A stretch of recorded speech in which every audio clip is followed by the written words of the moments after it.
un momento clave, ¿no? Que es en el punto álgido de su poder.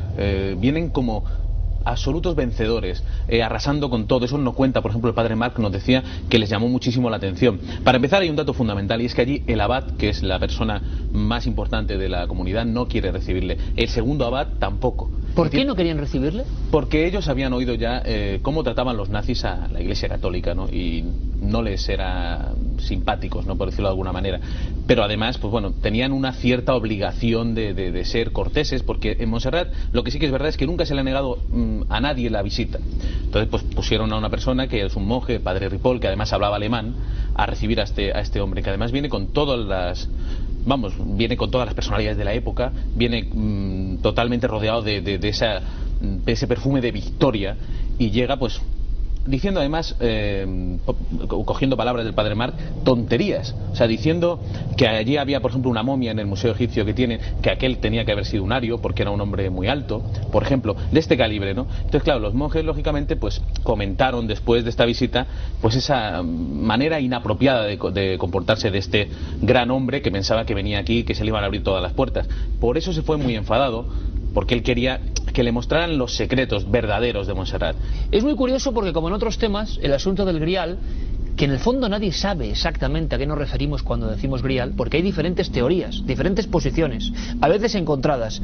Basta ir a cualquier librería para darse cuenta de que enseguida nos van a saludar libros como el de Andrew Collins, El Salto Grial, el Grial secreto de los cátaros. Hay personas que no dudan de que ese Grial, esa copa de poderes mágicos casi, estuvo en algún lugar del sur de Francia o norte de Cataluña.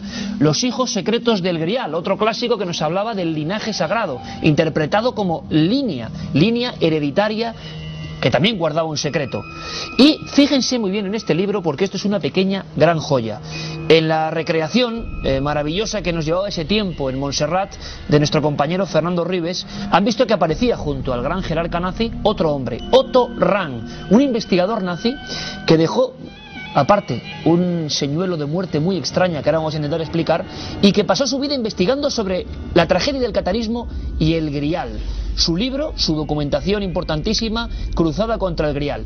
Y añadiendo a todo esto, podemos tener como última novedad, intentando compilarlo todo en un trabajo de verdad memorable, este libro que se llama A la sombra del Grial. Quizá leyéndolo, o quizá preguntando a su autor, podamos saber un poco más qué perseguían realmente estos hombres y tantos otros a lo largo de toda la historia. Es un buen amigo, el historiador Mariano Fernández Oresti. Bienvenido, compañero. ¿Qué tal, Iker? ¿Qué tal? Oye, trabajo ímprobo, documentadísimo. Primero, tu opinión, porque aquí va a haber un debate sobre la historia que hemos visto, nazis, Montserrat, Grial, ese triángulo de intereses. Bueno, es absolutamente cierto y contrastado históricamente que los nazis estuvieron en Montserrat, como hemos visto en el reportaje, pero no es menos cierto que la búsqueda venía de antes. Otto Rahn, al que has hecho referencia, ya en los años 30, es decir, 9 años antes, en 1931, se desplaza a una zona del sur de Francia, al Languedoc, buscando también el Grial. ¿Pero qué Grial? Esa es la siguiente pregunta, porque hay, digamos que, 3 acepciones del Grial. El Grial como objeto, e incluso dentro del Grial como objeto habría que diferenciar una piedra mágica, tal vez una esmeralda, que decía la leyenda que cayó de la corona de Lucifer en un tiempo pues, oscuro, y también la copa con la que presuntamente Jesús instauró la Eucaristía, ¿no? Eso como objeto. Luego hay otra tradición que presenta al Grial como sangre real, que has hecho referencia a ella, y hay una tercera acepción del Grial, el Grial como símbolo de transformación personal que se lleva a cabo mediante una búsqueda, una iniciación, a veces orientada, a veces tal vez particular. Y eso nos explicaría el por qué hay tantos lugares griálicos. Tal vez hay tantos lugares griálicos porque hay muchos lugares donde se puede conseguir esa transformación personal. Montserrat podría ser uno. Nos acompaña también un querido amigo, periodista, escritor y maestro en todos los asuntos que tienen que ver con la conspiración, los servicios secretos, la investigación.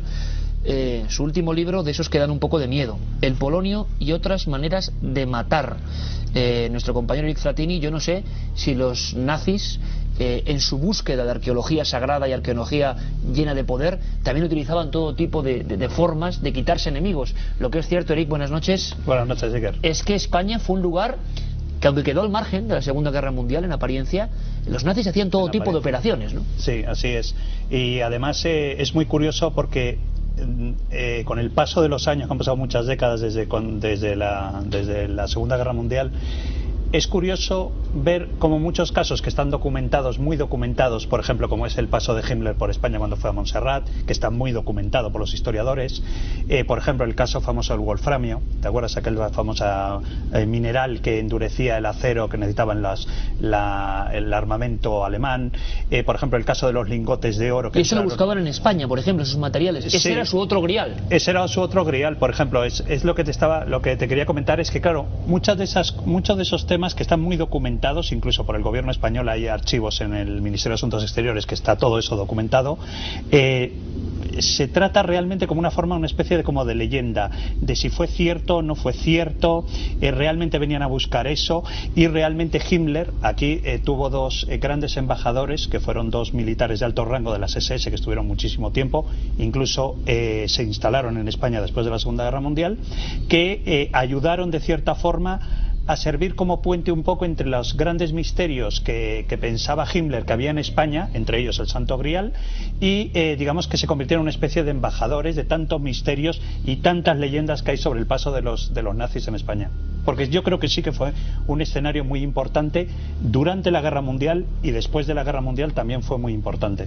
¿Y qué sabemos, Paco, de lo que pasó esa noche en la que Himmler dice: no, yo no quiero ver el museo, la biblioteca, sino algo más? Cuando los monjes, imagino que intuyen ese algo más, ¿qué pasa? ¿Lo vio? ¿No lo vio? ¿Bajaron esas cuevas? ¿No bajaron realmente? No, naturalmente, lo primero que hay que decir es que cuando tú preguntas por estas cuevas, porque las cuevas que le interesaban a Himmler son unas grutas supuestas que comunicarían el monasterio con el centro de la montaña, ¿no? Los monjes a mí lo que me han comentado es que esas grutas sencillamente no existen. Pero en el caso de que existieran, no le permitieron. Él preguntó y no le permitieron acceder. Le dieron un paseo por lo que es la zona turística del monasterio y no le permitieron ir más allá, cosa que le molestó mucho, porque él era, como hemos dicho antes, un personaje prácticamente invulnerable en la Europa de aquel entonces. No estamos hablando de 1940, en el momento en el que todo el mundo pensaba que los nazis iban a ser capaces de ganar la guerra, ¿no? Y atreverse, por decirlo de alguna manera, a contradecir a un nazi, pues era una tarea que solo podían hacer de la manera tan civilina y tan inteligente pues estos monjes, que en ningún momento le negaron la hospitalidad, todo lo contrario, pero tampoco quisieron revelar el secreto, si es que lo hay. Y la gran pregunta, Mariano, sería ¿por qué este oficial nazi, Otto Rahn, identifica toda la tradición del Santo Grial en ese punto del sur de Francia, que quizá interconecta con la propia Cataluña y con Montserrat? ¿Qué hace allí? ¿Cómo muere? ¿Cuál es su historia? Bueno, la historia hay que enlazarla con los tres poemas y tres autores que en la Edad Media hablan del Grial. El primero es Quetine de Troyes, que lo hace en el siglo XII y presenta en su obra Perceval una historia del Grial que no tiene nada que ver con una copa, sino con una piedra, digamos, o un objeto de gran valor, pero no especifica su forma. No se dice que sea una copa. Exactamente, se dice que era de oro y que tenía piedras preciosas engastadas, pero no se dice exactamente que fuera una copa. El segundo de los poetas que hace referencia al Grial es Robert de Borón, en una obra que se llama José de Arimatea. Sí que menciona ya la existencia de una copa que recoge la sangre de Cristo en la crucifixión, que previamente había servido para celebrar la última cena. O sea, como lo hemos visto en un montón de obras de arte de grandes maestros, con Jesús de Nazaret, con la copa, y como la vemos ahí, por ejemplo, y la última cena. Y dice que hay una leyenda que asegura que José de Arimatea lleva esa copa a algún lugar de Europa. Unas tradiciones dicen que al sur de Francia y otras, las más aceptadas, a Glastonbury. Y el tercero de los poetas que también en el siglo XIII habla de esta historia, y esta es la que nos enlaza con los nazis, es Wolfgang von Eschenbach, quien hace referencia a la existencia de un castillo llamado Montsalvat, un castillo donde estaría custodiado el Grial, que sería una piedra, no una copa, una piedra preciosa, custodiado por los templarios. Montsalvat se quiso relacionar con Montsegur, la última fortaleza cátara. Su última fortaleza, cuando las fuerzas católicas atacaron a las distintas plazas fuertes del catarismo, la cruzada albigense, su última fortaleza fue Montsegur, que cayó finalmente en 1243. En ese castillo donde imagino que mucha gente lo sabe porque es parte de la historia más dramática. Una batalla, una cruzada de cristianos contra cristianos. Acaban aniquilando a los cátaros. Ese castillo, en mitad de un picacho, en unas zonas casi inaccesibles. Incluso se cuenta que muchos cátaros se autoinmolan, deciden meterse ellos con hombres, mujeres. Es absolutamente histórico. Eso ocurrió de verdad, se metieron en las llamas de la hoguera. Exactamente, por eso al lado del castillo hay un campo, el campo de los quemados. Dicen que ante la tesitura de convertirse al catolicismo o ser fieles a sus convicciones, optaron por lo segundo y se inmolaron en la hoguera. Pero si quemaron a todos los cátaros, según la historia, ¿por qué sobrevive el Grial? Porque hay una leyenda que dice que en la noche previa a la entrega del castillo y ante la inminente ejecución de todos ellos, algunas versiones dicen que 4 cátaros pusieron a buen resguardo el supuesto tesoro de los cátaros. ¿Cuál era el tesoro? Para algunos un tesoro material, oro o monedas, etcétera, para otros un tesoro espiritual. Por eso, en 1931, por vez primera, Otorrán llega al Languedoc y comienza a buscar en unas cuevas próximas a esta zona, las cuevas del Sabarcés, lo que pensaba que podía ser el último depósito del tesoro cátaro. Hay una expedición nazi en toda regla, esas cuevas, algunas de ellas, puedo equivocarme, pero creo que es Lombrives, que son de las más largas de Europa. Hay toda una expedición donde intervienen personajes de la talla de bueno, digámoslo así,